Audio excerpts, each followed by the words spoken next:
En este mundo hay muchas personas que hemos pasado por etapas y momentos en nuestra vida, que hemos cometido tantos errores, que ya hoy, en estos momentos de nuestra vida, muchas veces creemos que Dios ya no quiere saber nada de nosotros.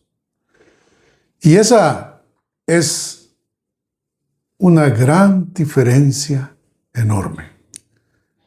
Porque actualmente, en este mundo, nosotros nos vamos a encontrar con situaciones y personas, muchas personas, que viven alejadas de Dios, porque se sienten que no son merecedores o merecedoras de la gracia de Dios. Personas que están padeciendo una enorme culpa en su corazón por causa de sus adicciones, por causa de matrimonios destruidos, abortos, infidelidades, delitos, resentimientos. Personas que creen que su vida ya no tiene regreso. Pero hoy te traemos una gran noticia. Si tú eres ese tipo de personas. Siempre hay un camino de regreso cuando venimos a Cristo Jesús con un corazón arrepentido. Y las preguntas que muchos de nosotros nos hacemos: ¿puede Dios perdonarme a pesar de todo lo que yo he hecho? En nuestro corazón hay un clamor, hay un ruego, una súplica. Dios, ¿puedes todavía a mí perdonarme? ¿Puede Dios perdonarme a pesar de todo lo que yo he hecho? Bueno, esa es la pregunta que hoy vamos a hacernos. Por eso hoy quiero hacerte a ti una pregunta. ¿Alguna vez has sentido que hiciste algo tan malo en tu vida que Dios ya no podría perdonarte? Tal vez nadie conoce ese pecado. Tal vez llevas años cargando con esa culpa. Tal vez sonríes por fuera, pero por dentro piensas: si la gente supiera quién fui yo y lo que yo hice. O quizás te preguntas: después de todo lo que yo he hecho, ¿puede Dios todavía perdonarme? ¿Será posible que yo todavía pueda acercarme a Dios? Si esa pregunta alguna vez pasó por tu mente, si alguna vez te has hecho esta pregunta, este mensaje es para ti. ¿Por qué? Porque la Biblia sí tiene unas respuestas para todas nuestras dudas y preguntas, aunque quizás muchas veces no sea la respuesta que estamos esperando. Nosotros tenemos que saber y entender que la culpa por causa de nuestro pecado es una carga muy pesada. Hay personas que no pueden dormir. Hay personas que viven intranquilas, vidas llenas de angustia y zozobra. No porque Dios las haya rechazado, sino porque ellas creen que Dios ya no puede perdonarlas ni aceptarlas. Aquí tenemos que hablar de algunos ejemplos cotidianos. Errores que cometimos en nuestro pasado, probablemente muchos. Decisiones equivocadas que un día tomamos. Palabras que hirieron y ofendieron. Matrimonios destruidos. Hijos alejados. Adicciones, etcétera, etcétera. Amigo, hermano, la culpa puede convertirse en una prisión cuando olvidamos que la gracia de Dios está disponible para todo aquel que la busca. La culpa la podemos dividir por lo menos en dos categorías. Por eso es que no toda la culpa debe simplemente eliminarse. Existe una culpa que nos lleva al arrepentimiento y nos libera. Pero hay otra culpa que aún después del arrepentimiento nos mantiene esclavizados al pasado. La culpa puede hacer dos cosas. Primeramente, nos puede llevar a reconocer nuestro pecado y hacer que corramos hacia Dios. O en segundo lugar, La culpa también puede convencernos de que no somos tan dignos y que lo que hemos hecho y lo que tenemos que hacer es huir de Dios. Así que la primera nos lleva al arrepentimiento, pero la otra culpa nos encierra y nos esclaviza en la condenación. Por eso Dios quiere hoy decirte algo. Dios no quiere que huyas de Él. Dios quiere que tú vuelvas a Él. Y para eso vamos a ver algunos ejemplos. Veamos el caso del apóstol Pedro. Pedro, un momento, que también pensó que había fracasado. Y aquí nosotros nos vamos a fijar cuando Pedro le dijo al Señor Jesús, aunque todos te abandonen. Pedro en un momento de euforia le llegó a decir al Señor Jesús que él nunca lo iba a abandonar. ¿Pero qué pasó? Horas después, Pedro negó a Jesús 3 veces. Imagínate cómo se sintió Pedro. Le había fallado a Jesús cuando él precisamente le había prometido ser el único fiel. ¿Alguna vez te ha pasado algo parecido? Prometiste cambiar y volviste a caer.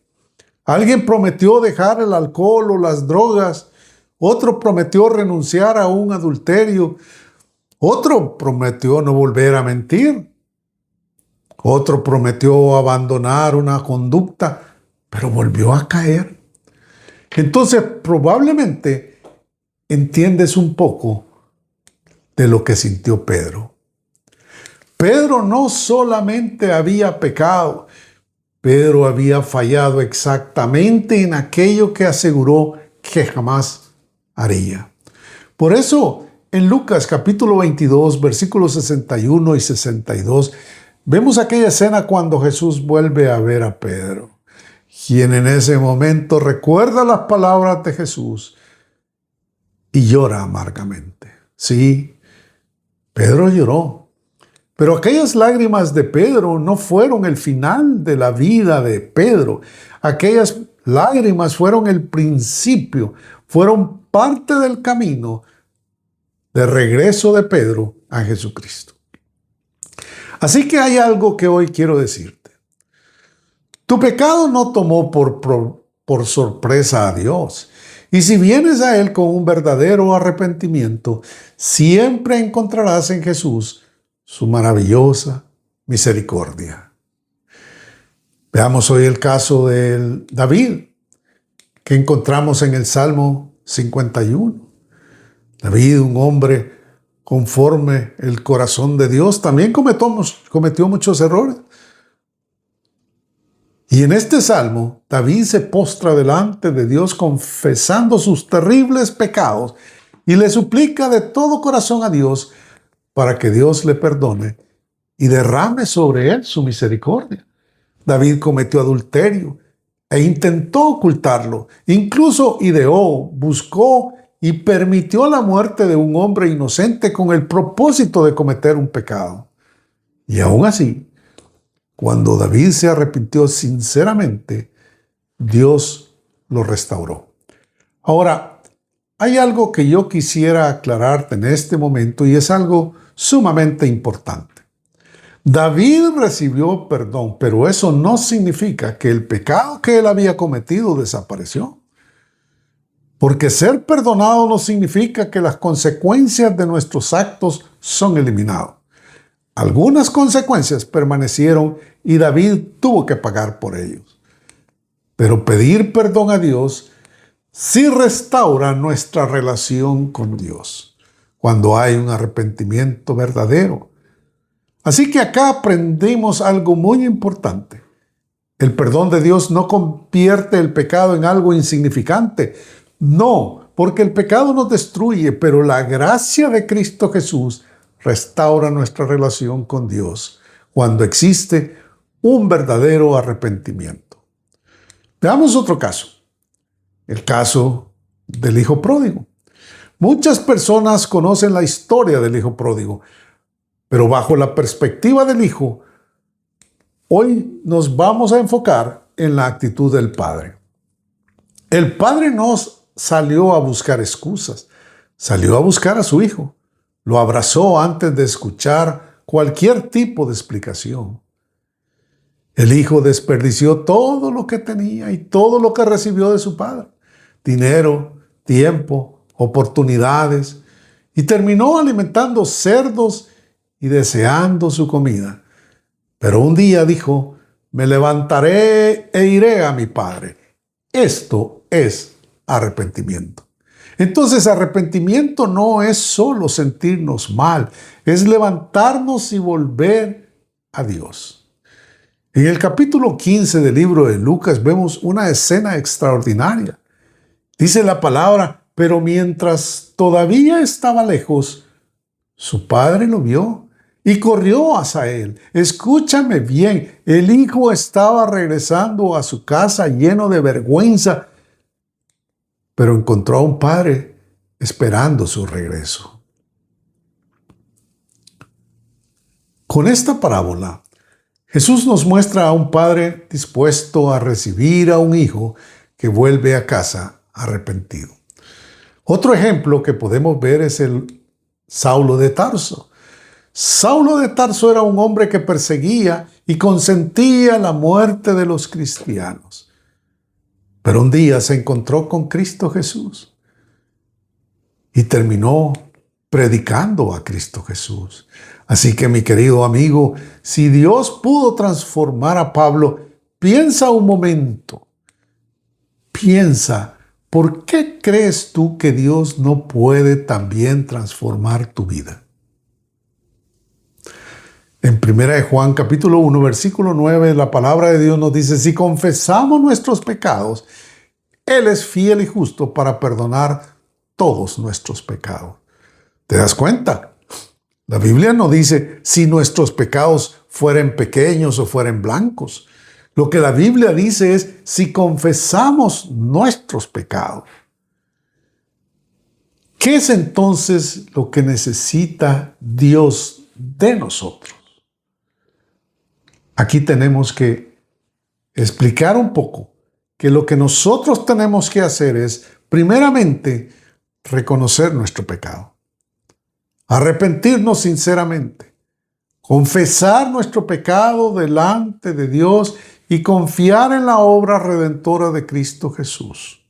No debemos de ver el perdón como algo automático o superficial, sino que es un profundo llamado que Cristo nos hace para volver a Dios con un corazón contrito y humillado, para alcanzar de parte de Dios un corazón transformado.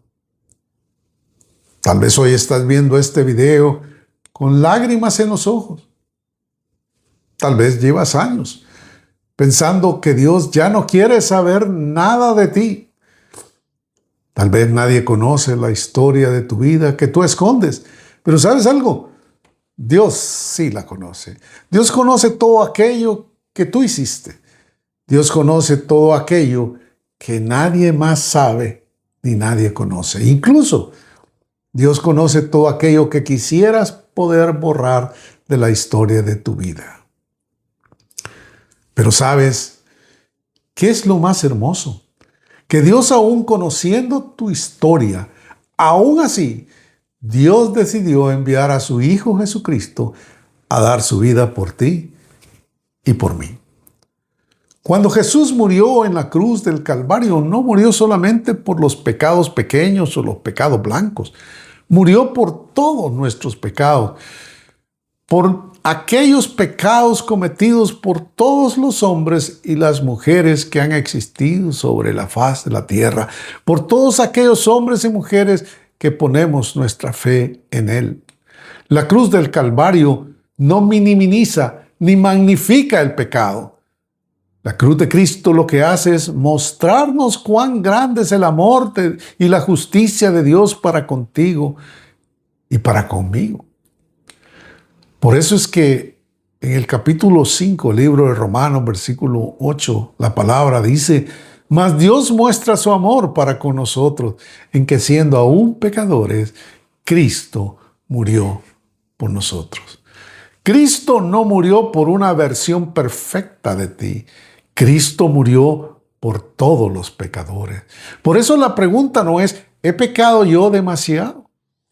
La pregunta correcta que nos tenemos que hacer es, ¿estoy dispuesto a arrepentirme y venir a Cristo? Si hoy piensas que ya no hay esperanza para ti, mira la cruz de Cristo. Porque en esa cruz, donde muchos ven un final, Dios, a través de esa cruz, nos abrió el camino del perdón. Ningún pecado es más grande que la gracia de Cristo para todo aquel que le busca y viene a Él con un corazón arrepentido, contrito y humillado. Si hoy necesitas volver a Dios, no esperes a ser perfecto. Tu pecado puede ser grande, pero Cristo es un Salvador mucho más grande. Ven así, tal como hoy estás. No necesitas esconderte más, no necesitas seguir huyendo, no necesitas esperar a convertirte en una persona perfecta para acercarte a Dios. Ven a Cristo. Permite que Cristo transforme tu vida. Si hoy necesitas volver a Dios, vuelve. Si hoy necesitas confesar tus pecados, confiésalos. Pero ya no permitas que la vergüenza o la duda te haga seguir huyendo de aquel que puede perdonarte y darte una vida nueva en Cristo Jesús. No esperes estar limpio para venir a Cristo. Ven a Cristo para que Él comience a limpiar y a transformar tu vida. Tenemos que saber que si hay un camino de regreso a Dios, ese camino tiene un nombre y ese nombre es Jesucristo. Amigo, hermano, hoy quisiera hacerte una pregunta. ¿Hay algo por lo que tú necesitas pedir perdón a Dios o comenzar una nueva etapa con Él? Si tú lo deseas, yo te invito a que lo escribas en los comentarios o que simplemente escribe, hoy quiero volver a Dios. Y estaremos orando por ti. Muchas gracias por su atención a este video y les invitamos a que se suscriban a este canal. Que Dios me los bendiga rica y abundantemente. En el nombre de Jesús. Amén.